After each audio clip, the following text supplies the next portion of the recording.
Because if you look at every single, what preceded every single one of those civil rights bills in 64, 65, and 68 were actually race riots. 68, you were coming off of 1967, the Kerner Commission report, Dr. King's book, Where Do We Go From Here, also dealt with that whole issue. All those riots were preceded by police brutality.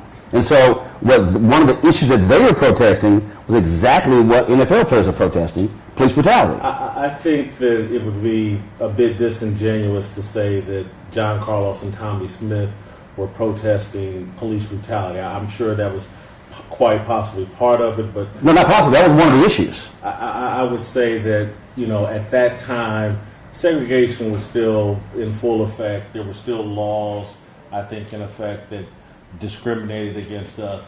Sure. As it relates to police brutality in 2018, Roland, the government is highly motivated to try to prevent police brutality. Which government? The American government. But which one? Yeah, city, county. They're all, because, Roland, we're in a capitalistic society. When these deaths happen, there are government payout. The taxpayers get taxed. There's Right. $1 million settlements, things like that. The government has great enthusiasm to stop police brutality because it costs money. But they don't. Let me finish. The government is very enthusiastic about incarceration. What the government wants is to politely take people to jail and prisons. That's a money-making venture. The government has no interest in a handful, 20, 100, 200. They don't have an interest in 200 or 300 people getting killed by the police. It's a money loser for them. Right, but if you have New York, if you have the city of New York, where they spent nearly $500 million in settlements over a decade. Right. You look at the same thing in Chicago. The reality is those things are continuing. You look at what happened there's a city in Michigan. You had a police officer who pulled a black man over, planted drugs on him, beat him, had to raise taxes to pay the settlement. The reality is you're still seeing the payouts. You're still seeing the settlements, multi-million-dollar settlements. I get it, but Roland, there's no job where people operate in perfection. There's just no job. And police have a very difficult job. They're underpaid, they're undertrained. We're in the most armed society, perhaps in the history of the planet and the world. Anytime you have a society this armed, there are going to be mistakes made. And again, do we overlook them? No, I'm not saying overlook them. But to sit here and pretend like, because it's popular over Twitter, that there's an epidemic of police killing African Americans or just Americans in general, it's just not true. Well, it has nothing to do with Twitter. The reality is this here. First of all, I don't say somebody being shot and killed is somebody not being perfect or a mistake. That's death. No one can return from death. I would surmise. Roland, I can't get into it's disingenuous to get into some emotional conversation or illogical conversation. It's not emotional. Again, you're running around with buzzwords. I'm talking about this conversation of trying to pretend like the police and the government have any interest in any citizen getting killed. They don't. They're highly motivated because of the real plan is mass incarceration. It's not killing people in the street. Jason, it's such a small number, and I get it. But in this society where gun violence is this prevalent, there are going to be mistakes made by the police. Just like Jason, there's a difference between mistakes being made and when you have. First of all, I've covered city government. Gotcha. I've covered county government. Gotcha. I've actually been in the room when politicians were having to deal with these issues. The reality is this: when you have cases, numerous cases, not a handful, when you have numerous cases that, first of all, run the gamut. The city of Cleveland is on their second consent decree in a decade. When you look at when Mitch Landry became mayor of New Orleans, he called in the Department of Justice to look at that police department that had decades of corruption. Ramsey was the police chief in Philadelphia. He called in DOJ. Same thing. We know, of course, the history of Los Angeles and the history in New York. And so this is not just a matter, I believe, of players protesting just in case of somebody being shot and killed. It's also those folks who are being beaten. When you have Chicago cops, in the case of Laquan McDonald, who, first of all, lied, flat out lied. Then you had cops who went to the Burger King where they had surveillance video and erased the video. They actually erased the video. Then they all lied and covered for each other. And then there are multiple cases in Chicago. John Burge, who just died, of course, beaten, tortured upwards of 40 black men. That's not mistakes. That is culture. Do the police have a culture of excessive force? Perhaps they do, and probably they do. Is our government highly motivated to try to prevent it? Absolutely they are. So why does it continue? Because we're not in a perfect society. People make mistakes. They hire the wrong people. It's hard to have a perfect culture. There's no job. It's like a doctor. Doctors make mistakes all the time. People driving cars make mistakes and kill people.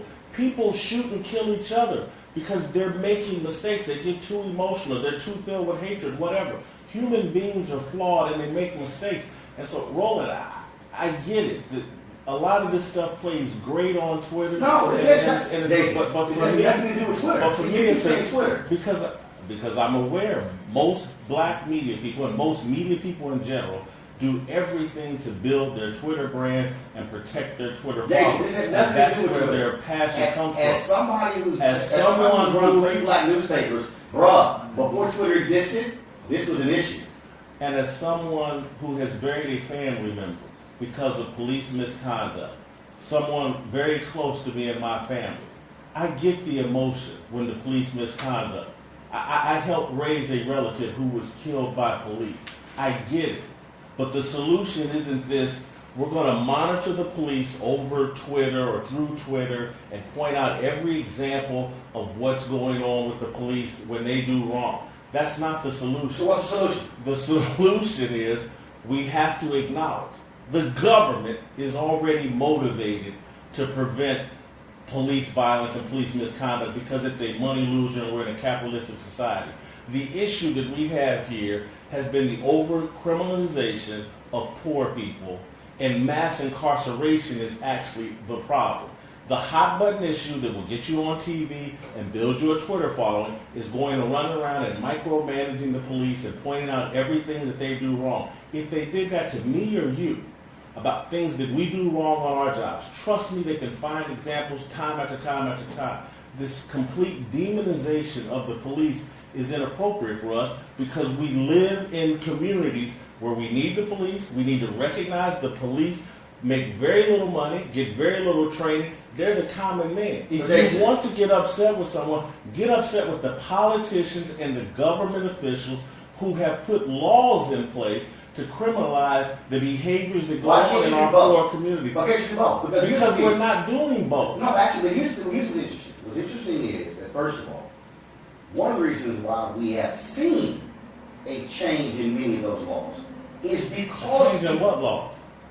First and foremost, 10 years ago, 5 years ago, you did not have a level of body cameras you have now. That's first. Second of all, you also have not had the level of scrutiny of police departments to change practices as a result. One of the issues that you have is you have strong collective bargaining, you have contracts where you have police departments in terms of what they can and cannot do. When you look at Amber Geiger right now in Dallas, who, based upon that contract, did not have to speak for 3 days, did not have to actually say what happened.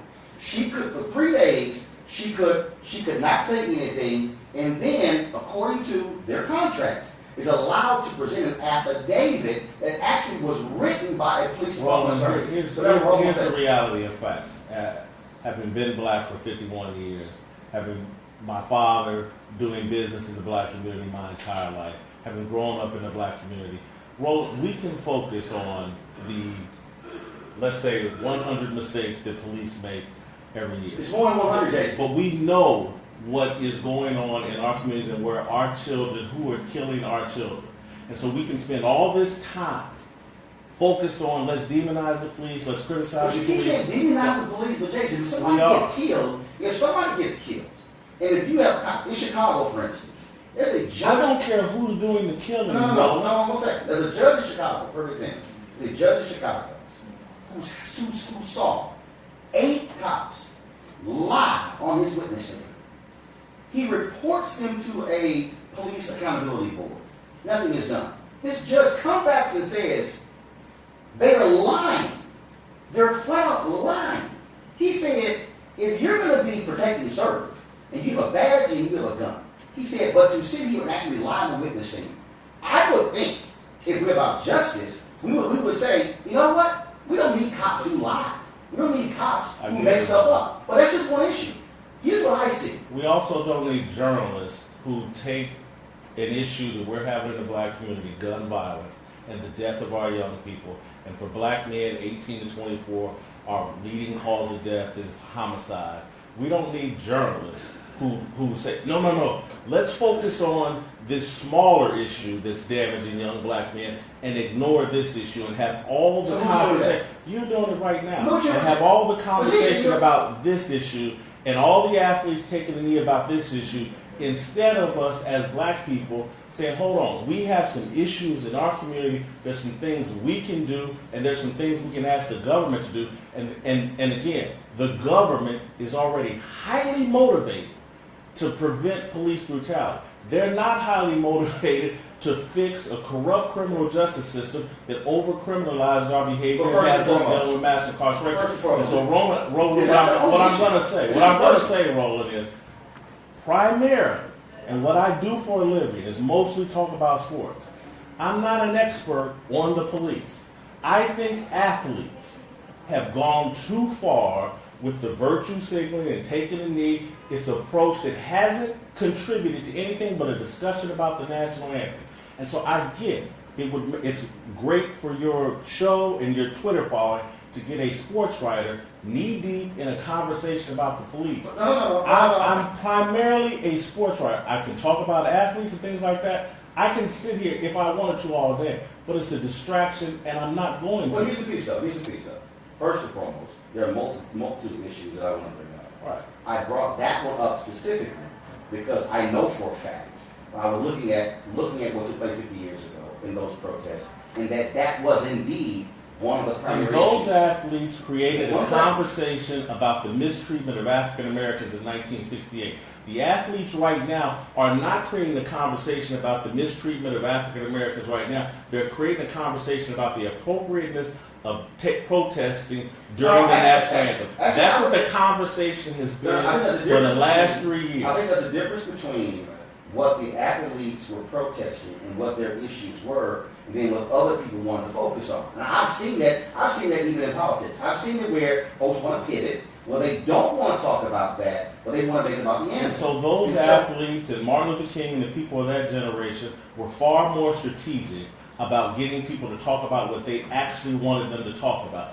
These athletes have not acted in a strategic fashion. Colin Kaepernick hasn't, and he created a conversation about the national anthem, which is a waste of time. And that's the difference between Tommy Smith and John Carlos, who at that time were being mentored by Dr. Harry Edwards, and that's why their approach was more strategic and more effective, rather than Colin Kaepernick and these athletes just freelancing and creating a conversation about the national anthem. So do you completely dismiss the things that Colin Kaepernick has done in terms of the workshops, in terms of the sessions that he has been holding? I don't dismiss them, but I think but you actually they don't exist.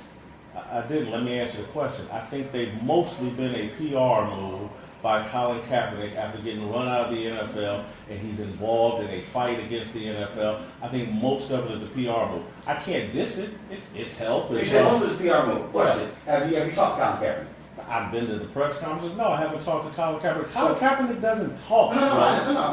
First of all, he does talk, but I mean, everybody he talks to, I talk to him. Well, great. He doesn't come out. Muhammad Ali and all these people y'all analogizing to wasn't afraid to come out and deal with their critics and back up their point of view with their own mouth and words, not speaking with people in private, not tweeting out this or that, not hiding behind a bunch of groupies in the media that think Colin Kaepernick is something special. But Colin Kaepernick has spoken. Colin Kaepernick has done so, but not in a real way. But again, but first of all, you say he hasn't, and then you say not in a real way. Not in a real way, he hasn't. But so we say a real way. So what do you want Colin Kaepernick to do? What do you? If I want to take that bold of a stance, I would do what I'm doing right now.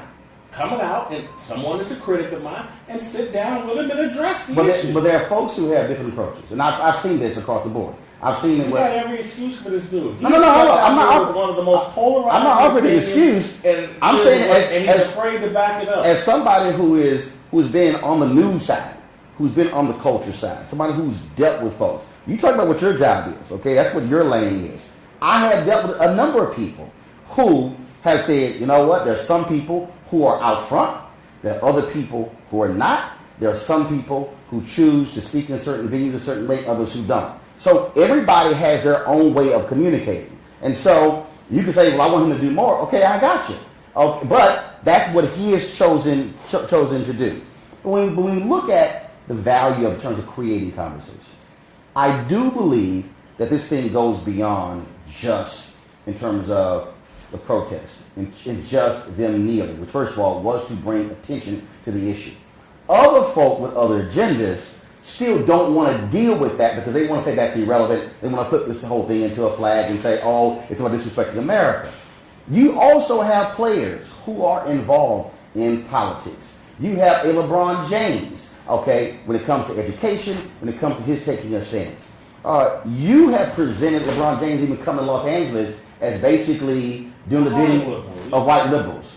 So I don't understand. I said it's a Hollywood move. Okay, but why can't we look at what LeBron is doing beyond basketball and realize that if we say we want athletes doing this, and he's doing it, but now he's doing the bidding of white liberals? Roland, you're talking about what you and others want athletes to do, this, and this. But you do. No.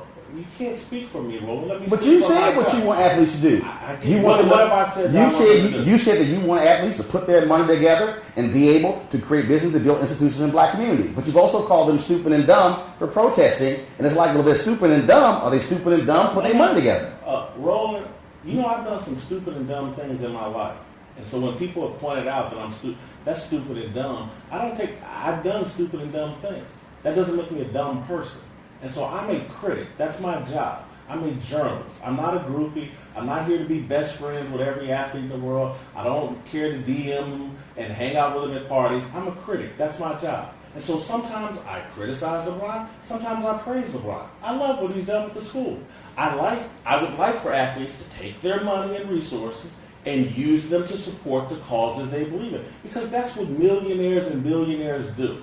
Instead of electing themselves as the leaders and the intellectual thought leaders. I'm not with that. I don't know. Which athletes have elected themselves as intellectual thought leaders?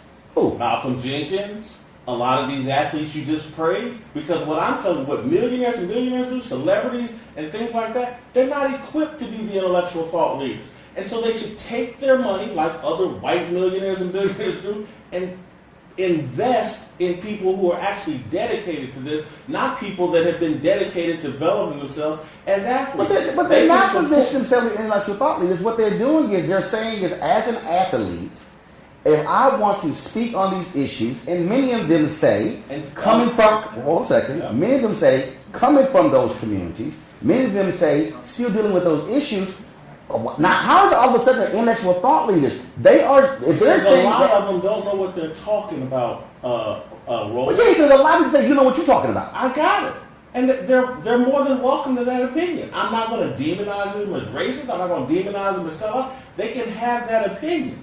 But what I'm talking about with athletes who have turned into millionaire celebrities, they're not John Carlos and Tommy Smith. They're not Muhammad Ali. This is not the 1960s. Muhammad Ali was connected to a black empowerment religious sect controlled by Elijah Muhammad and Malcolm X. Yes. He was connected to something real. That has been our tradition, connected to the church. This stuff I'm seeing from athletes, there's no connection to the church. There's no spiritual foundation to it. There's nothing. But here's the piece. I see athletes doing way too much. They're not connected. Just like John Carlos and Tommy Smith were connected to Harry Edwards. He was a part of that. I don't see that same connection. I see athletes freelancing and standing on the basis of Twitter and guys like you that gas them up and can do no wrong. I'm not with that. Well, first of all, let's do a couple of corrections. One, when you say can do no wrong, you're wrong. Okay, because as somebody who's actually sat on these panels, as somebody who's actually one second. As someone who's actually had conversations, There's a difference between sitting on television and opining and you don't even talk to the guys.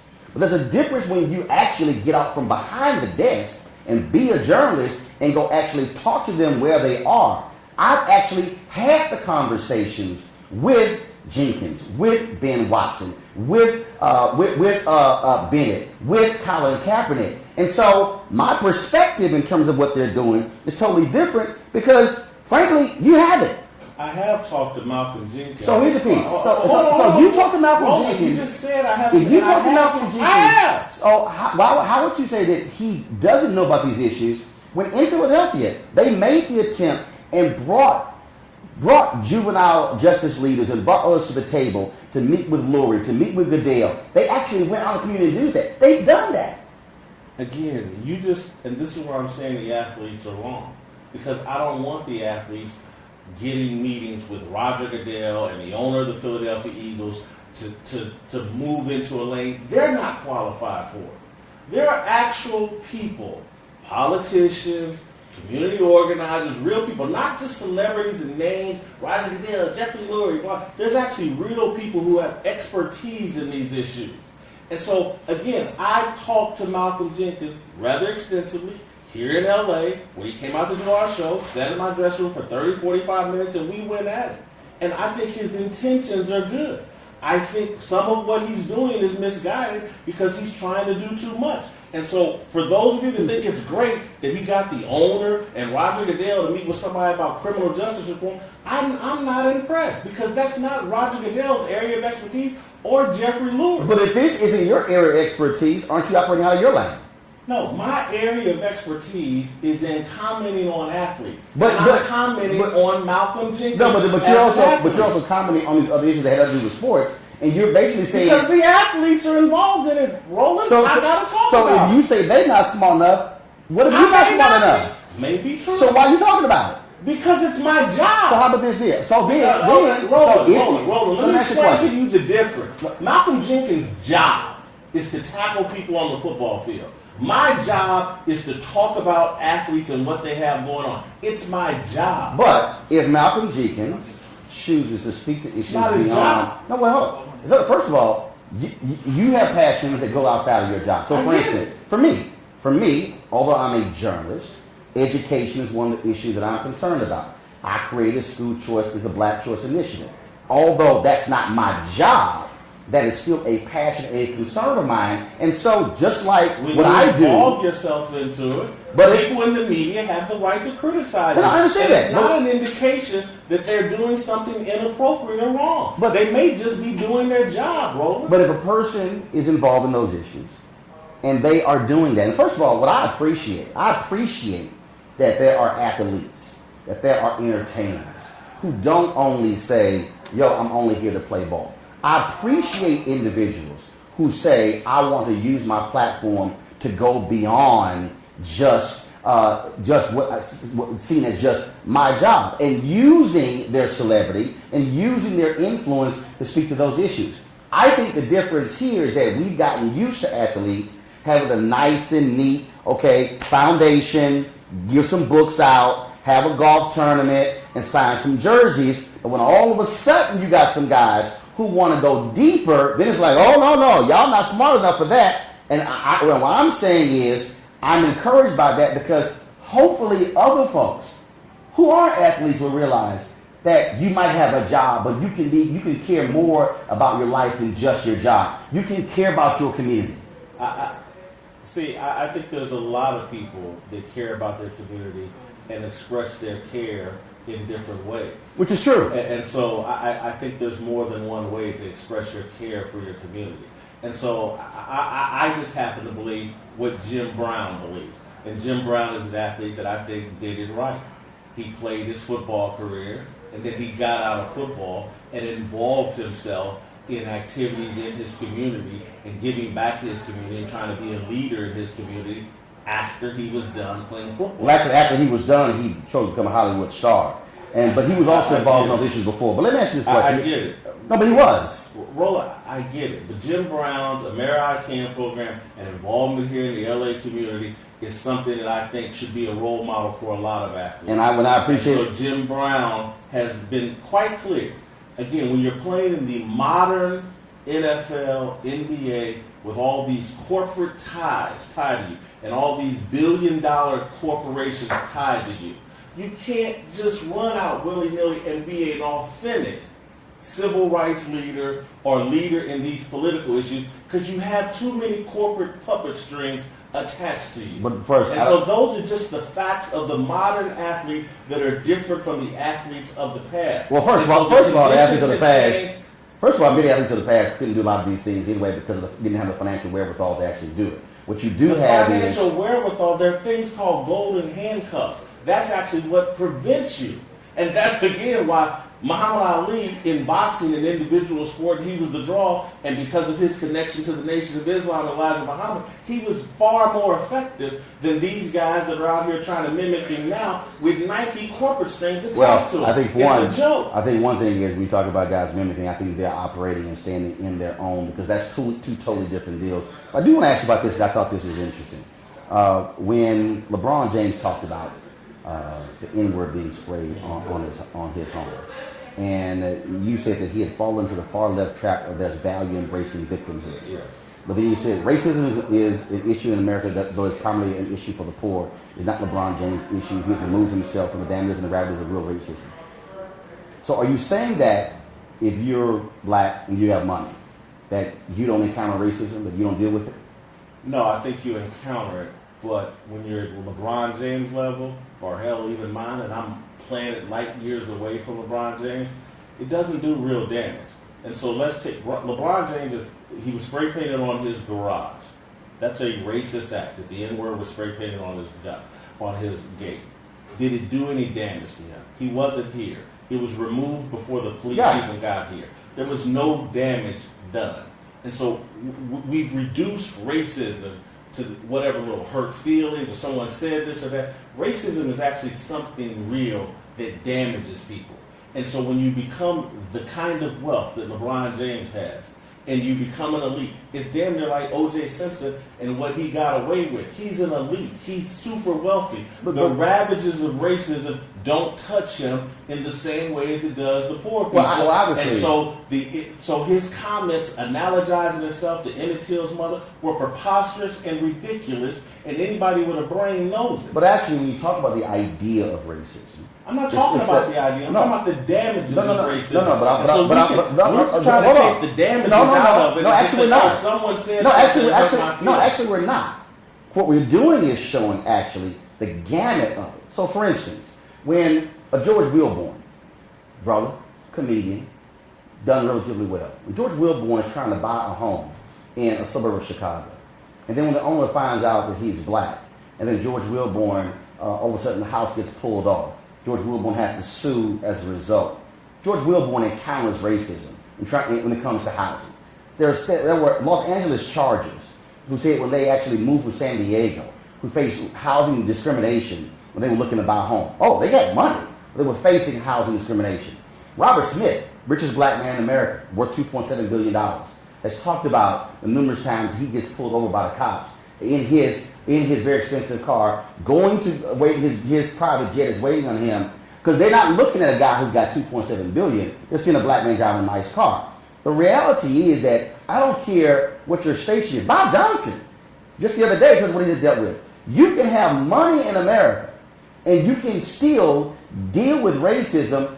The issue, though, is why should we have to say, well, yours is real and mine is not really real? We don't have to, but we don't have to pretend like LeBron James getting something spray painted on his $20 million mansion in Brentwood is in any way equivalent to what happened to Emmett Till and Jim Holland. He said it, and it was ridiculous. Well, first of all, we say equivalent. I'm not saying, first of all, you're right. It's not equivalent, but it's not even in the same planet. Roland, so the damn N-word was removed from his gate before he even saw it, before the police could even get there. It did nothing to him. But we have reality, Jason, of folks who are black in this country who work in places where opportunities are not even being afforded to them. And somebody might say, oh, but you have a nice life. And this black person over here, No, this isn't about having a nice life. This is about whether it did any real no. damage to LeBron James. First of all, I'm going beyond just the N-word and LeBron James. I'm going to damages. No. Racism actually damages you. It doesn't inconvenience you. And what I'm saying is this: to be black in this country, we want the same thing white folks have, and that is to be able to drive, to shop, to go to work, and not have somebody do something to us that is racially motivated. And what I'm saying is, the reality, even in 2018, is you might have a lot of money, you still you may have to encounter the reality of racism in America. And so, if there's any white people watching, what they would argue is, you think nothing ever happens to me bad on the job? Nothing racially motivated ever happens to me on my job? There are white people that would, and again, may not be at the same rate, may not be at the same... Not even close. Not even close. Oh, who knows? I can't speak for white people. Actually, if you go to the EEOC, you can do that. Because that's where typically the claims are made. I get it. There's some people make claims, some people don't, Roland. Some people just, that was an inconvenience, or that was some BS that I dealt with, and move on. I can't speak for white people. But what I can say is racism. And what we should be fighting against is the racism that does real damage, because it is there. I get for Twitter and for the media and what will get you on TV. But you sit around and can act like LeBron James having the N-word spray paint. Oh my God, this is almost. So let me ask you a question. Let me ask you a question. Because you keep saying real damages. Yeah. Do you believe that it is real damages when you have African Americans who are locked out of Wall Street? Yeah, that's real damage. Do you believe that when you have African Americans who are of wealth, when they're trying to create hedge funds to be able to invest in them? Okay. Yeah. And then also, is it a real damage when you're an African American and you apply for a job and somebody says, "Oh, we don't like the style of your hair, so that's therefore you can't." Gotcha. And so here's what I think the value of having that conversation, which goes beyond just the N-word on a game. Is there are people who actually believe, oh, no. And I'm not talking about LeBron James money. I'm talking about the people who say, oh, no. You don't deal with those things. You don't see those things. There are African Americans. So here's my problem, Roland. What happened to LeBron James doesn't convince those people that these real things actually happen. What it makes them do is say, like, oh, that's some whiny BS. That's what they do. Instead, and so it makes it easier to ignore. Actually, I think you're wrong, because when you have instances where African Americans who are well known, who have had to encounter the reality of race, other people have said, "Wait a minute, hold up. If it can happen to them, I know." No, they don't. See, because Roland, this is the Are problem. you serious? Yeah, I don't think that's what they do. No, because again, Roland, you believe in trickle down social justice. Just like Ronald Reagan believed in actually, you're wrong. I deal with too many black media people. You're wrong. And somehow, if we treat LeBron and Serena better, it's going to trickle down. And the people at the bottom are going to get treated better. I don't believe in that. You are absolutely wrong. So to say that this is what you did, you are 100% wrong. I don't believe in trickle down. Ella Baker, one of the greatest organizers, believed not pulpit to pew. Then why are we spending so much time talking about LeBron James and something that got spray painted on his gate? So here's what's interesting. So that's trickled down. LeBron James wasn't damaged. It doesn't prove anything. No. First of all, other than there's an idiot in his neighborhood. We don't even know if it was a black or white person. Here's the piece. We don't even know if it really even happened. But here's the piece. Here's the piece. You want to limit this to solely LeBron James and the gate. Listen. I laid out for you other examples of well-to-do African Americans who have had to deal with the reality of race. I'm trying to actually have a broader conversation beyond the gate. And what I'm trying to say is not trickle down. What I'm trying to say is that you have individuals. It's not a question of, well, your wealth is this, so therefore you really don't experience that. One second. It gets pulled over in his first of all, his name is Robert Smith. No. Here's Jason. This isn't the great mass. Jason. Here's what I am saying. What I'm saying is when Dr. King said we are here to redeem the soul of America, when Dr. King said we are here to make America be the nation it is on paper, not the nation it is in reality, what I am saying that black folks would want and that is whether you are a LeBron James, or whether you are a middle-class teacher, or whether you are a brother and sister who live in public housing, or a single mother or two-parent household, and you know what? We would like to go through this society and not have to deal with the issue of race. What I looked at, what LeBron was saying is that this is what happened to me. You just said you're moving away from LeBron, but you just brought it back to LeBron. No. You brought it back No, because I said... But you told me not to talk about LeBron. No. I'm expanding on the point. And that is, when we look at the issues of race, whether you are an athlete or an entertainer, or whether you're somebody who is on Wall Street or Main Street or MLK Street, the reality is you're still black in America, and you're still dealing with the indignities of race. What I would hope people would get out of that example of LeBron is that it's not just, I didn't realize that somebody like him, because, matter of fact, I don't even see him as black. I just sort of see him as sort of something else. I think what you see is something that happens in a fantasy Twitter world that just doesn't happen. Here's my deal. Because this is what's going on. Because, again, you have some fantasy about how America works. No, I don't. That's just not how it works. Jason, I have a reality, Jason. They're not looking at LeBron James' spray-painted gate and going, oh, my God. No, Jason, I have a reality. But interesting. You part of your argument always constantly, well, what happens on Twitter? First of all, there are numerous conversations and numerous things that happen that's not happening on Twitter. You, like a lot of media people, are a slave to your Twitter feed. How? Hell, Roland, you've tweeted like 200,000 times. Okay. Everything. Do you know what? Do you know what? Slaves to their Twitter feed. First, it's not a platform for us. First of all, it's not a slave to it. What it is a communications medium. Okay. Now, as somebody again who's actually run 3 black newspapers, who's been news editor of a black magazine, who's run a black website, who understands how to communicate with folks, it is a medium. So you operate in this, well, you're a slave to it. No, I understand what it is. If you have the capacity, let's also, if you really want to expand this, when you're African American who's run a black newspaper and you might have a circulation of 20,000, but yes, you built a following, you could actually reach more people on such a platform, and it goes beyond just your traditional following. So that's not a slave, that's knowing how to use it. Roland, and several times you've thrown out your credentials as a journalist. And but you say I'm a journalist, but go ahead. I've said I'm a journalist. I haven't tried to be condescending about my journalism. No, it's not condescending. No, Roland, you're acting as if somehow your journalistic experience somehow supersedes mine, and that's... No, I'm not acting like that. That's preposterous. But, trust me, I understand journalism, and I understand what's going on right now with journalism. The entire media is addicted to Twitter. And Twitter... Are you? Absolutely not. Again, am I on it? Do I use it? Absolutely. But I know exactly what it is. So all other media, everybody else is addicted. They haven't figured it out. Everybody else is addicted to Twitter, but you, I'm not. No. I'm just playing by myself. No. I understand what Twitter is doing to us and what it's doing to America and what it's doing to the journalism profession. It's turned everything into clickbait. You can't have real discussions. That's why we spend so much time talking about what got spray painted on LeBron James's fence rather than the crisis we have within our community our family. Let me finish, Roland. I get the whole thing of cut me off anytime I get to a point.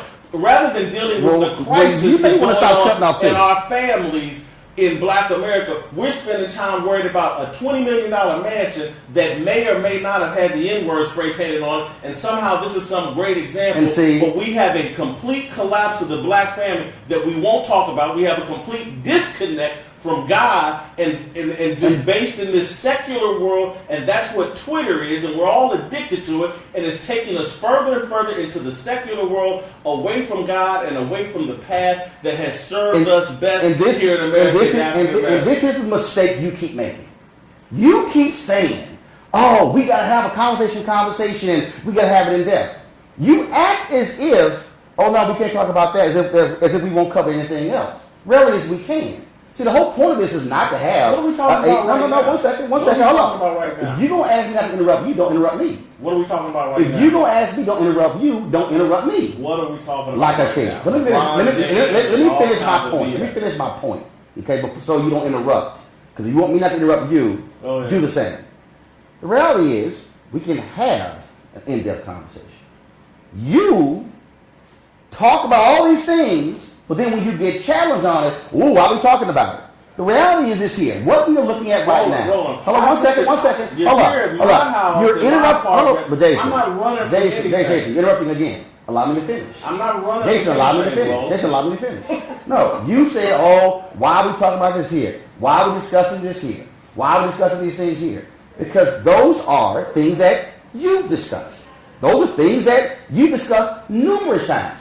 If you don't think that the protesting and the Colin Kaepernick and that's what you do about nothing, why do you keep talking about it? Because Roland. In fact, your Twitter feed, you Twitter, you've been complaining when he got the award from Harvard. You sent multiple tweets. If it's no big deal, if everybody else is a slave to it. Multiple tweets about what? When Colin Kaepernick got the award, the W.E.B. Du Bois Award from Harvard. I said something about him not streaming. You posted about three or four different tweets. And so they said what? Tell me what they said. I'll pull them up. But what I thought is because what I think is interesting is if none of these things matter, why do you keep talking about it? Because Roland, as I've explained to you, my job is to talk about what's going on in sports and who's making news in the sports world. My job dictates that I talk about Colin Kaepernick. His protest was one of the biggest deals in the history of sports. It changed the conversation about the NFL. It's my job. But if you're saying, what's no big deal, why we talk about it? So let me ask you this question. I have a job, man. Well, first of all, we all have jobs, but there are a number of things that we can also talk about, and we can actually say, you know what, I don't think that's really important. I can talk about this in sports. I mean, we can actually do that. I have a job that's tied to television ratings and connected to what the massive audience wants me to talk about. I can't just talk about what I want to talk about. I have a job. I have bosses. So what you're saying is that you talk about these things because it's also part of the ratings game. It's part of my job. Right, but then you complain. I'm in television. Yes, ratings are a part of television, Roland. Okay, but you just complained and whined about people using Twitter for clickbait, which is the same as ratings. It's the exact same thing. Yes. Roland. You said, this is what you said. Too many people in the media are concerned about clickbait. That's what you said by Twitter. Dude, that's the exact same as you saying that's about ratings. 140 characters. 280 characters, reduced, dumbed down conversation that makes everybody have a dumbed down. Well, actually, you can now see in tweets, you can actually send about 10 or 12 consecutively, so it's more than 280. But it makes everybody have a dumbed down, divisive conversation. This is where I think Franklin being a hypocrite. You just said it's about ratings. I got to talk about it. Part of my job is to talk about sports and certainly to drive television ratings. Which is clickbait. And if somebody else's job is to utilize Twitter for the same thing, but you say they're bad, but you're good. But let me ask you this question. Twitter's a very dishonest platform. It's controlled by people in Silicon Valley. Well, guess what? Somebody sitting right there would say your platform on my 20th Century Fox is also controlled by somebody else and not controlled by you. No question about it. So there you go. We're 18 days away from an election. You said before, you don't vote. I don't. Why? Because I've never trusted a politician a day in my life. I don't believe in politics. I'm not a person that really believes in compromise. And politics is mostly about compromise. I'm not good at that. So how do you change? I don't trust. Nobody? Not in politics, no. I think it's a very dishonest profession. So all of them? Pretty much, yeah. So when you think about it historically, when you look at the city of Atlanta, when in 1973, 0.0012% of all contracts, and Maynard Jackson runs.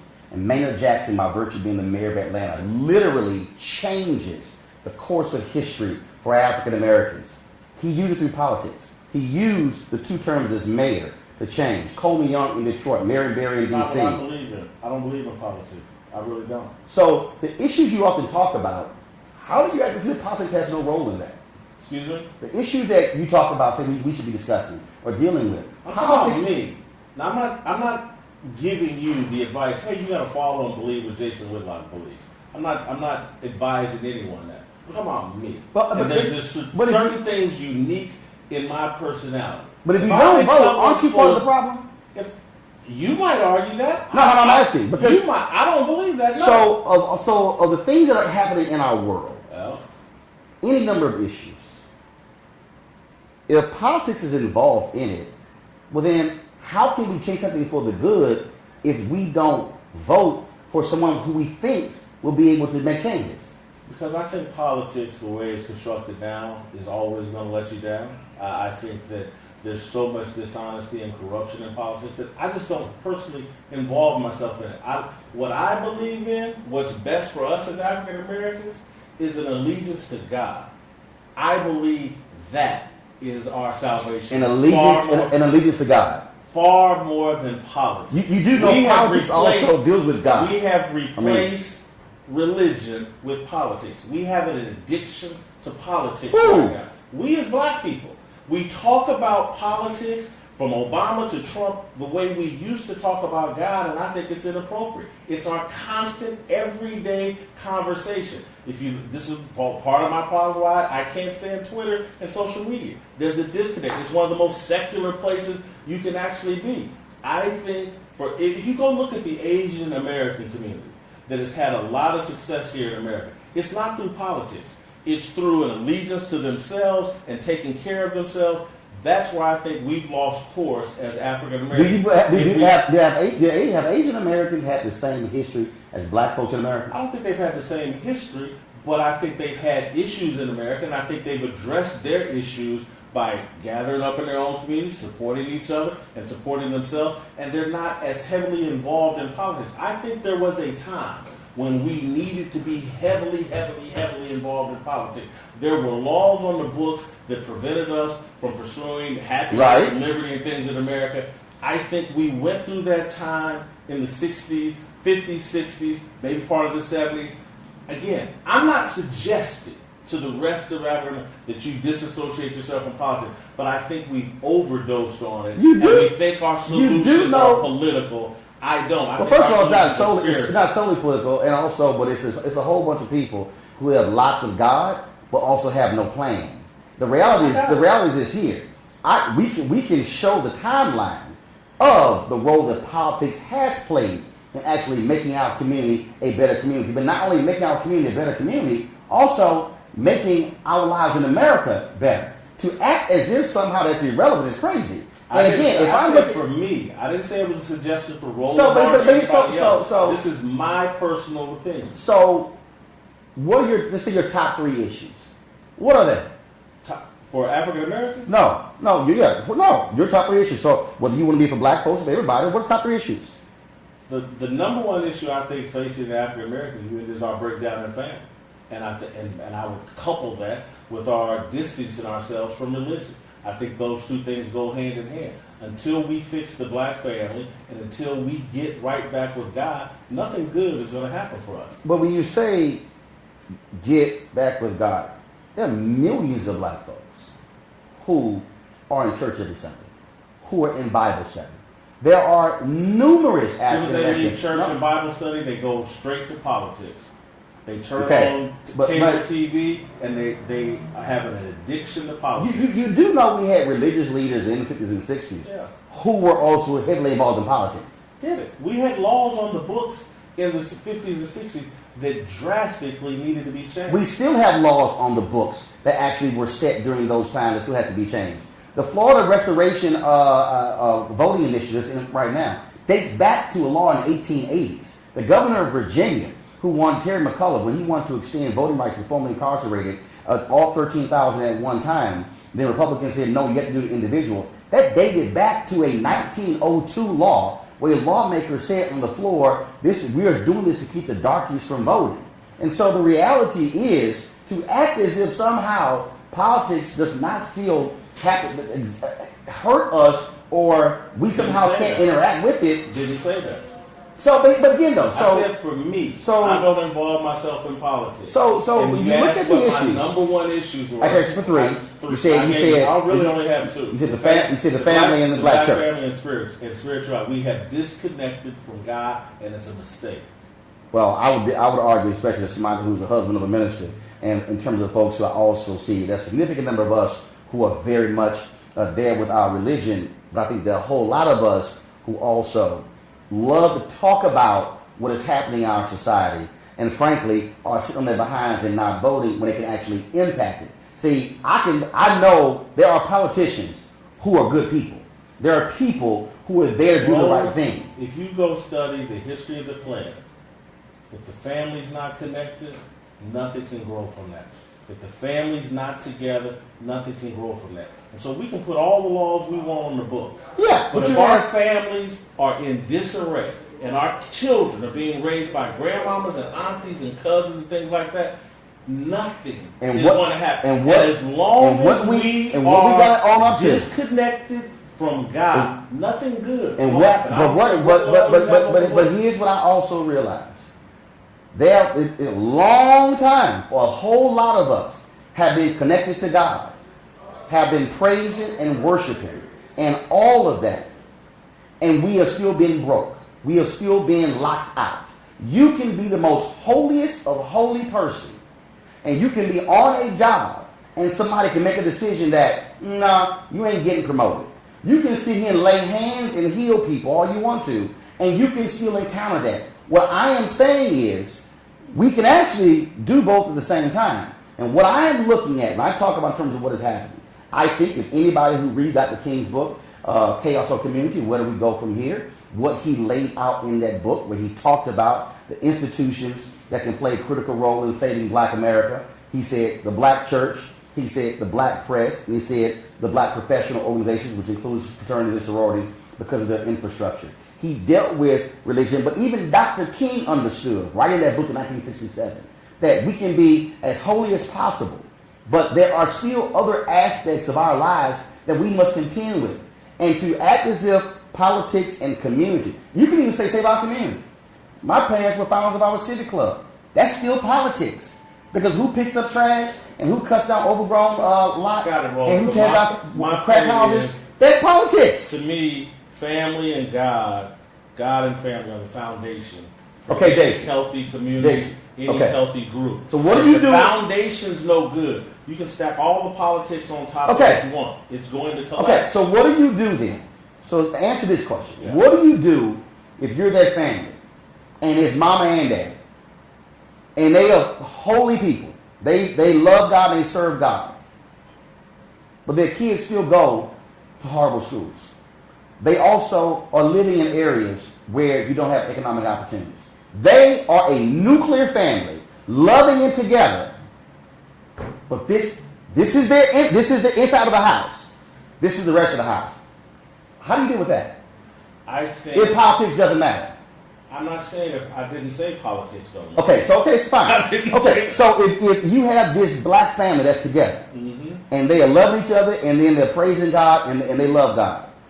But then when they step outside of their house, they're still dealing with an economic reality, and an education reality, and a social reality. Who changes that? How does that family? Individual, I know many families like that. Most of my friends come from families like that, and I know how we made it and moved forward. And so again, if you come from, and I came from parents that were divorced, but I know where my grandmama had me, and I know where my mama had me, and I know what they planted in me. And so again, there will be obstacles in life, but if you really have a spirit-filled life and a God-filled life and the right kind of family support, you can overcome those obstacles right here in America. But again, when you are dealing with all those realities outside of the home, there are folks who say, I still got to deal with that. I got to deal with it every day. Everybody does. Well, no, but again, but again, I think holistically is how we have to look at it. I think it's frankly naive to think that, well, if it's justice, this is coming from somebody. Parents who have married 51 years, okay, still together, 5 kids, 4 went to college, all of that. But we still are looking at what happens when we still are operating in this society that goes beyond our church, that goes beyond our family, and the stuff that we got to deal with. That's still there. And Roland, I think life is full of challenges for all human beings. That's just the way that it is. Life is unfair. Life is hard. What do you do to limit the ability for racism or whatever the obstacles are to impact you moving forward? How do you eliminate that? How do you eliminate that? I think you. How did me? No. How would through education, through self-responsibility, through accountability for myself, to taking care of myself and not making irresponsible decisions that make it so when I face an obstacle, I'm able to overcome it. So if it's education, yeah. And when we also look at the reality of the type of schools that our children are in, when we look at the inequities of those schools, not just big city, but also rural as well. Again, we can either, first of all, in the history of black folks, in 399 years black folks have been in America, we can say, oh, that person. But if you talk about a collective, we still have to accept the reality in terms of where we sit collectively in the United States. And if education is one of those areas, that's one where you damn right we better be involved in politics, because that plays a huge role in what schools get built, the amount of funding that goes to those schools, to give us those opportunities. Here's my position, Roland, is, yeah, let's be involved in politics. But let's do it from a foundation of family and God. And then we can start making better decisions when we enter into making those decisions along politics. We have, to me, accepted some giveaways from the Democratic Party that have crippled our family. Like what? The whole welfare system, the whole system, to be quite honest with you, integration was a mistake, Roland. And the whole deal of, oh, we're going to go out to these schools and have white teachers teach our kids, that was a mistake. Actually, we should have been fighting for the better financing for our schools and for black teachers and for us to take care of ourselves, rather than, hey, let's go out to somebody else's neighborhood and have them take care of us. That's a mistake. No, Jason. No, well, first of all, you obviously have not fully studied Brown versus Board of Education and Brown 2. Brown versus Board of Education and Brown 2 were about finances. The whole basis of that was the inequities. It wasn't just, hey, I want to learn with some white kids. When Thurgood Marshall, when they what happened though? I don't care about what it was. No, and that's where you're wrong. We didn't all run into. No, we didn't all go into that. What happened, still happened, was you had black folks who were saying properly fund.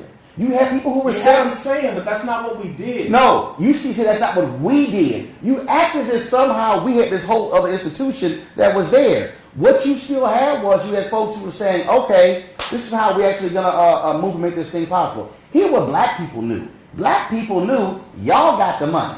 Y'all got the resources. Now, all of a sudden, when it came to how our schools looked, the books that you were reading, the uniforms that you had, all those different things, it came down to money. The reason they were fighting Brown versus Board of Education was about money. The reason they fought integration or even kids sitting next to each other was about money. And the reason we still have inequities in education today is because of money. White parents moving out the suburbs saying, you know what, we want our money to stay in our neighborhoods. We don't care what y'all neighborhoods are like. That's about money. The entire education system is set up based upon property taxes. That's based upon money, which is based upon race and wealth. Roland, money is not the solution for every problem. Let me ask you a question. Money is not. Are you in America? It's not the solution for every problem. Out of all the federal agencies that share along with the White House, which one shares along with the White House? Which one shares a lawn? Yeah, there's only one federal agency where you can play flag football on a White House lawn. I don't know who. What? Treasury. You want to understand America? White House is power. Treasury is money. Power, money, money, power. Do you know what's right across the street from Treasury? Bank of America. Most of our banking institutions. If you don't think America's about money, that's what America's about, money. No, I didn't say America wasn't about money. Well, we better have a money conversation. I said money doesn't solve all problems. And as I explained to you earlier when we go back in the conversation, that's why I said, and you just said, money explains a lot of America. And that's when I say... That's America. Yeah. When police brutality is a money loser for the government, trust me, the government is interested in stopping police brutality. You know what's going to stop that? I'm telling you what's going to stop police brutality. Not money. No, it is money. No, it is money. You know what's going to stop police brutality? When taxpayers don't have to pay the bill, when you can take a police officer's pension.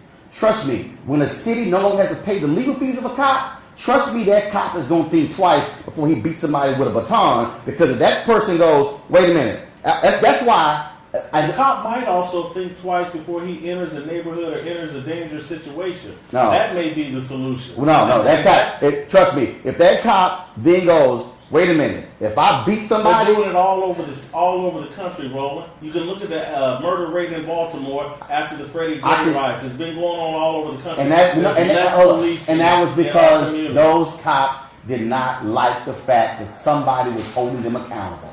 That's the problem. And they started doing less policing. Yeah, hold on. Wait a minute. So basically they stopped doing their job. So what they basically were saying was, how dare you demonize people who don't make a lot of money. That wasn't demonizing, Jason. One of the hardest jobs in America. Jason. So because cops got indicted, then all of a sudden it's more than indicted, man. No, it wasn't. We sit on TV. I'm talking about what's going on with policemen. We sit on TV and act like police are some of the worst people on the planet. Jason, in the city of Chicago, they withheld the Laquan McDonald tape for 4 years. They did not want the tape released. And then they lied. Roland, I know you can go to point to No, I'm showing you the example. The cops in Chicago... I get it. They did something inappropriate. I get it. Not inappropriate. Went to jail, no, not inappropriate. Laquan McDonald is dead. And the cops lied. And the cop went to prison. And what the cops did was they said, how dare you indict one of ours? We're going to stop working. They don't want any accountability. That's most people, Roland. But these are people who have guns and badges. I get it, Roland, who can take your life. People. Dude. That is they're human beings, Roland. I know they're human beings. Look, they raise their hand. But guess beings. what? They don't want accountability. There's a level of power that they have that you don't have. I got it. And you know what? What comes with that badge and that gun is a higher level of accountability. And damn it, they need to be held accountable. And it can't be, you're demonizing. No. For the cops who do good, celebrate them. But the cops who do bad, you damn right go after them and not coddle them. And I'm not going to excuse it as it was a mistake or it was an accident. Because I've actually dealt with the issue. Well, when you say perfection, personal life, no profession is preferred. None is perfect. But there are few professions where you can shoot and kill somebody and get away with it. That's what it is. One of the questions I got to ask you about. Almost run out because I got No. Just a couple more questions. Are we at halftime yet? Does anybody? 6 minutes in the second quarter. All right, go ahead. Couple more questions. We look at what a number of athletes are doing. Grant Hill, things that he's involved in. Chris Webber, things that he's involved in. When I look at the Bennett brothers, I'm looking at athletes who are obviously totally different from previous generation of athletes because of the level of wealth that they have. I do believe that what we are seeing, and I don't believe they get the same level of attention. I think that we are seeing the athlete today, frankly, who is doing even more than a significant number of athletes who were in the 50s and 60s and early 70s, who are actually changing lives of people that frankly doesn't get the level of attention that it should get. I'm sure that's true. They have far more wealth. They have far more opportunity to do more. So do you believe, though, that you're in sports, do you believe that that's also part of the problem in that in this medium we don't offer a balanced perspective of the black athlete or what many of them are doing, where it's only, just a couple here, then a couple here, as opposed to the things that they're doing, opening of schools, what they're doing in terms of with scholarships, what they're doing in terms of the level of investment they're making, what so many of them doing in terms of literally rebuilding blocks and communities and the projects that they're involved in. Do you believe media could do a much better job of telling that story and not just focus on X's and O's? Yeah, I think they could, and I think they probably do more of that now. But again, does it get traction? Is that what people want to read? Again, sometimes it's supply and demand. Demand dictates what the supply is. Again, I was involved with, the formation of the Undefeated. It was about telling a fuller story about the black athlete. And so, ESPN has a website with 40, 50 African-American journalists that's dedicated to telling the full story of African-Americans. I think they're trying to do it, so I can't say all of the media is ignoring it. I can't, it's a supply and demand issue, but, there's a website, The Undefeated, that's fully staffed, and ESPN has dedicated a lot of money to, that I think is trying to tell a fuller story about the African-American athlete. Speaking of that, that's your greatest failure? Is that my greatest failure? No, I think it's one of my greatest successes, that the thing actually launched, and there's 40, 50 but you didn't launch it, you were fired from it. No, I got it. And so it happened. Because trust me, there were people trying to stop it from happening. And the whole issue with me, when I was at ESPN, was about whether or not they were going to fully fund the issue. That's what the fight was over. Some people didn't want it to happen. I did, and I wanted it to be fully funded with a full staff, just like Grantland and other places. And I had that fight with them. They fired me, but they went ahead and launched the site, and they fully funded it. I won that argument. So you don't think you don't think that if you had stayed there, they wouldn't have fully funded it? You think by firing you, that's what got it fully funded? I think it played a role in it, absolutely, because there were people there that just absolutely didn't want the thing to happen, whether I was involved or not. And then there were extra people gassed up because they didn't want me involved.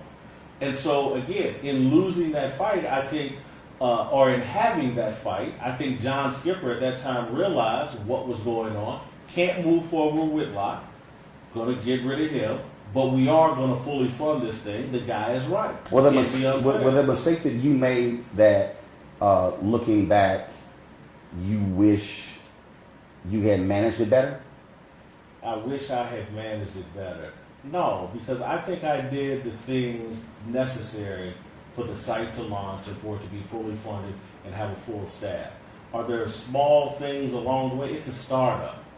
No, I got it. It's a startup. All kinds of things happen.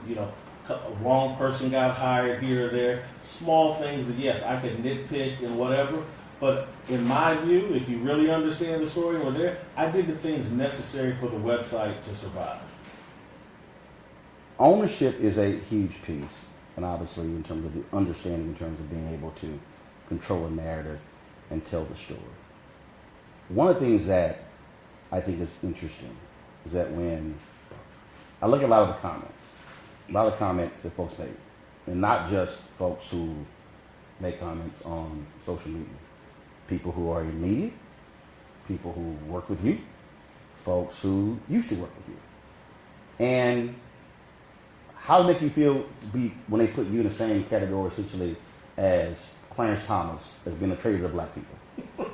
It's comical, but I can't control what people say over Twitter. All I can do is live my life. But, it's comical. But I say it's comical, but, Clarence Thomas is a Supreme Court justice. He's a successful person. So it's not the worst thing you could say about me. Clarence Thomas is very successful. He's on the Supreme Court. He has risen to a place of great prominence in American history. But in terms of selling out my race, that's a joke. That rolls off of me because there's just no truth to it. Yeah, when you are engaged in these debates, when you've even been called out by the likes of Martellus Wiley and some other people like that as well. We had Martellus. Marcellus. No, not Bennett. When you've had these debates, what I'm curious about is that do you go, you know what? Here's my perspective. If I screwed that one up, I was wrong. Give me the example. No, I'm asking you. No, I'm asking you. Have you ever engaged in any of these debates and where you say these debates? No. I am speaking broadly. What I'm saying is, have you ever debates? No, any of them. Have you ever been engaged in any of these debates where you then reflected by saying, you know what, I shouldn't have said this about the athlete, or you know what, I was wrong. Oh, you talking about this debates on my television show, or just any? Well, I mean, I was not talking about television because that's where you are largely having these other conversations that people are responding to. Yeah, I think, my nickname in Kansas City was Jason Flip-Flop because I flip positions. I react to new information. And so, do I come up with the wrong opinions from time to time on athletes? Hell yeah. I spout opinions every day. And so, I have hey, you know what, I was wrong. I've come to this or that conclusion. I do it all the time. And speaking of that, I did see when I was looking at the comments after the Harvard University and Colin Kaepernick. Why do you believe that what he is doing is because he's trying to find himself? What's the basis of that?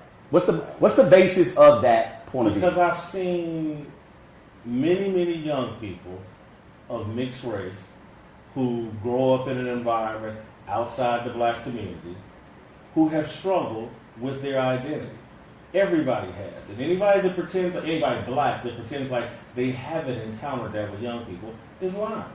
And again, some things I know about Colin Kaepernick that I will not share or whatever, but he shows all the classic signs. Of what? He grew up in a white community, raised by white parents, and he's black. That right there is a very complicated upbringing in America. Okay. And it's going to lead, first of all, whether you're mixed race or not, all young people have identity issues. All of them. And they go through a process of finding themselves. That's what the college experience in your early part of your life is generally all about. Colin Kaepernick's are more complicated because of America's racial issue and his upbringing and things like that. And so when I see a guy go from being the party guy that's all tatted up to voila, I lose my starting job and now I'm baby Malcolm X or Angela Davis and I got a black fist in the air, it rings as someone who's trying to find himself. Or could it be somebody who, the reason I think that's important, because when you articulate that point of view, it should be actually based upon something or substance that's tied to that person.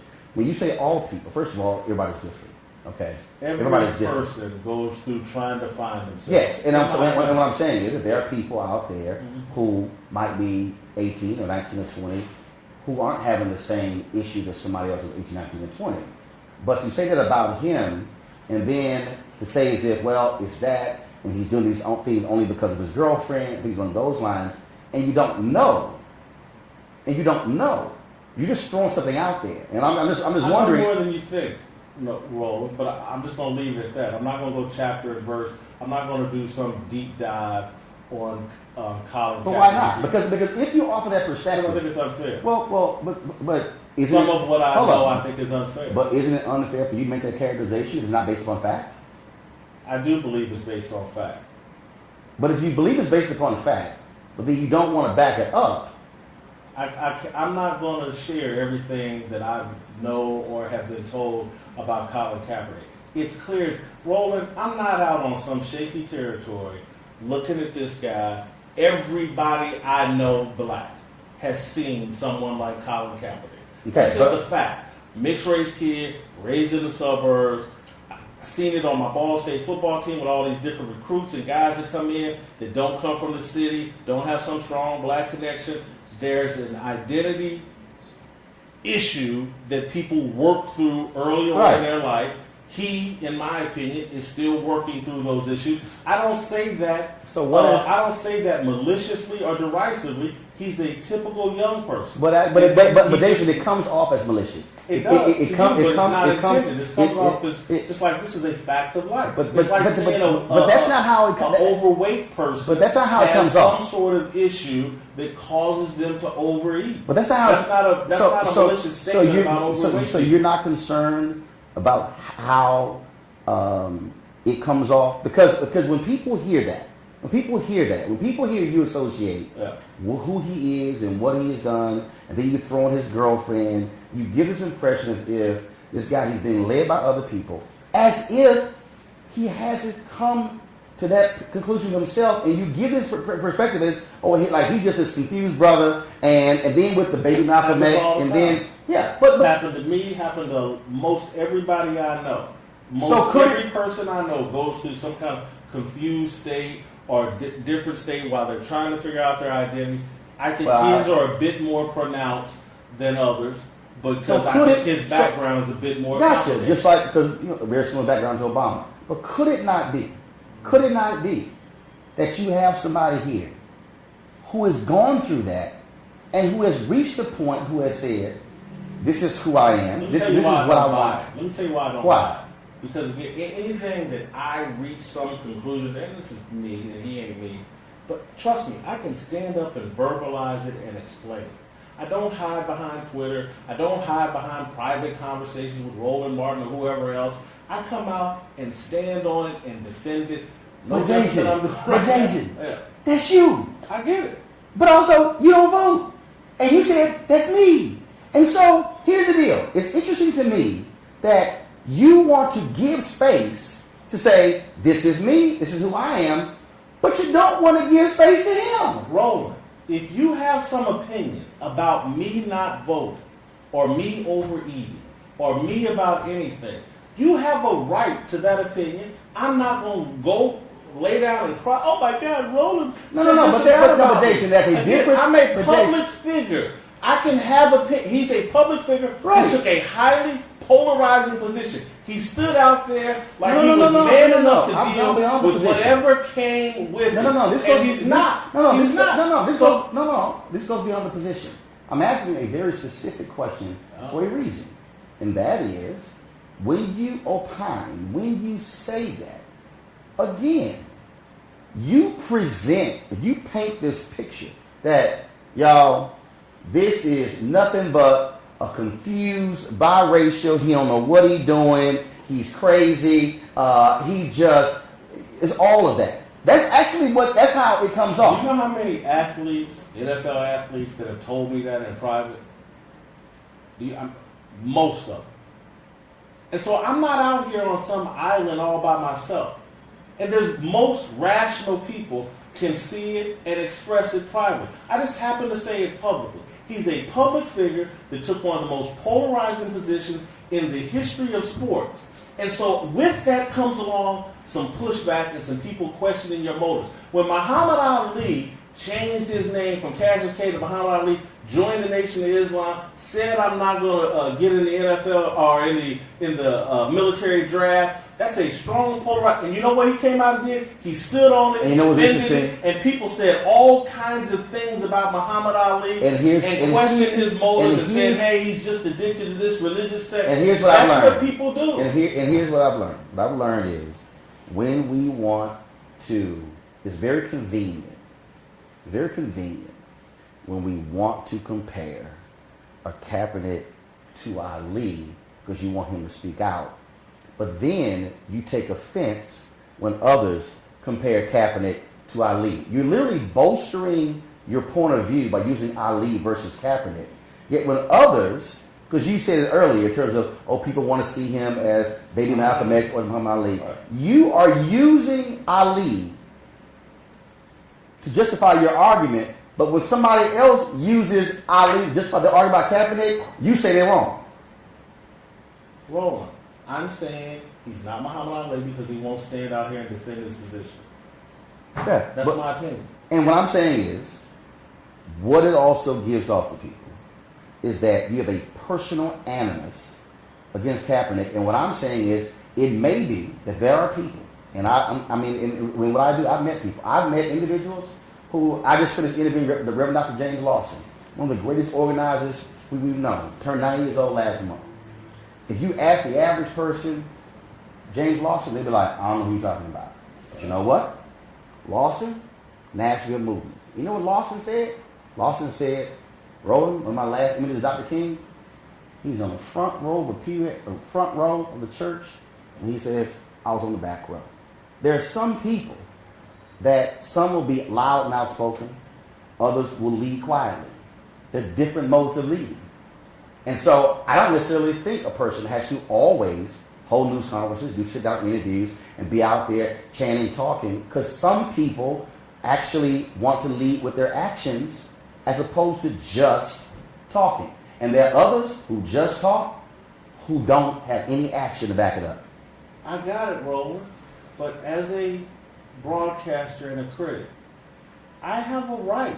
It's America. No, I understand. have freedom of speech. Of course. To say, I don't like this or respect it. It makes me think he doesn't really believe it. It's just something he's doing. Which also I think doesn't give enough space to their people who actually, that's how they present themselves. Doesn't give enough. That's your opinion. I don't have a problem No, with it. actually, it's not just my opinion. I'm actually basing it on people who actually have Okay, done but it. that's your opinion. I don't have a problem with it. Yeah, I'm not that's what I'm offended by that's your what it is. opinion. Why That's are you what- offended by mine?